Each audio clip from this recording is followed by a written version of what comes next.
ರಾಜಸ್ಥಾನದ ಬಲೋತ್ರಾದಲ್ಲಿ ನಡೆದ ಈ ಘಟನೆ ನೋಡಿದ್ರೆ ನೀವು ನಿಜಕ್ಕೂ ಶಾಕ್ ಆಗ್ತೀರಾ. ಕೈಯಲ್ಲಿ ಗನ್ ಹಿಡಿದು ಬಂದ 10 ಜನ ಗೂಂಡಾಗಳನ್ನ ಮನೆಯ ಹೆಣ್ಣುಮಕ್ಕಳು ಕೇವಲ ಪೊರಕೆಯಿಂದಲೇ ಓಡಿಸಿದ್ದಾರೆ. ಸ್ಕಾರ್ಪಿಯೋದಲ್ಲಿ ಬಂದ ಪಾತಕಿಗಳನ್ನ ಬೆನ್ನಟ್ಟಿ ಹೊಡೆದ ಈ ಧೀರ ಮಹಿಳೆಯರ ಸಾಹಸಗಾಥೆ ಇಲ್ಲಿದೆ ನೋಡಿ.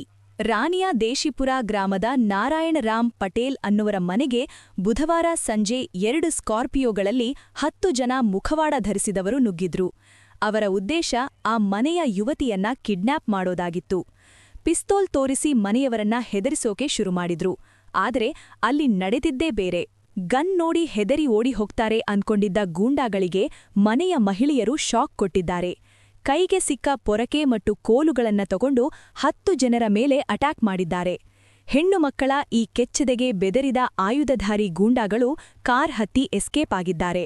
ಹೋಗುವಾಗ ಗುಂಡು ಹಾರಿಸಿ ಹೆದರಿಸಿದ್ರೂ ಮಹಿಳೆಯರು ಮಾತ್ರ ಬಿಡದೆ ಅವರನ್ನ ಬೆನ್ನಟ್ಟಿದ್ದಾರೆ. ಈಗ ಪಾತಕಿಗಳು ಬಿಟ್ಟು ಹೋದ ಮ್ಯಾಗಜಿನ್ ಪೊಲೀಸರ ಕೈ ಸೇರಿದೆ. ಅಪರಾಧಿಗಳನ್ನ ಅಟ್ಟಾಡಿಸಿ ಹೊಡೆದ ಈ ಮಹಿಳೆಯರ ಧೈರ್ಯಕ್ಕೆ ಒಂದು ಸಲಾಂ ಹೇಳಲೇಬೇಕು. ಹೆಣ್ಣು ಅಬಲೆಯಲ್ಲ, ಸಬಲೆ ಅನ್ನೋದನ್ನ ಈ ಘಟನೆ ಸಾಬೀತು ಮಾಡಿದೆ. ಈ ಧೀರ ಮಹಿಳೆಯರ ಬಗ್ಗೆ ನಿಮ್ಮ ಅಭಿಪ್ರಾಯವನ್ನ ಕಮೆಂಟ್ ಮಾಡಿ. ಸುದ್ದಿಗಳಿಗಾಗಿ ನಮ್ಮ ಚಾನೆಲ್ ಸಬ್ಸ್ಕ್ರೈಬ್ ಮಾಡಿ. ಧನ್ಯವಾದ.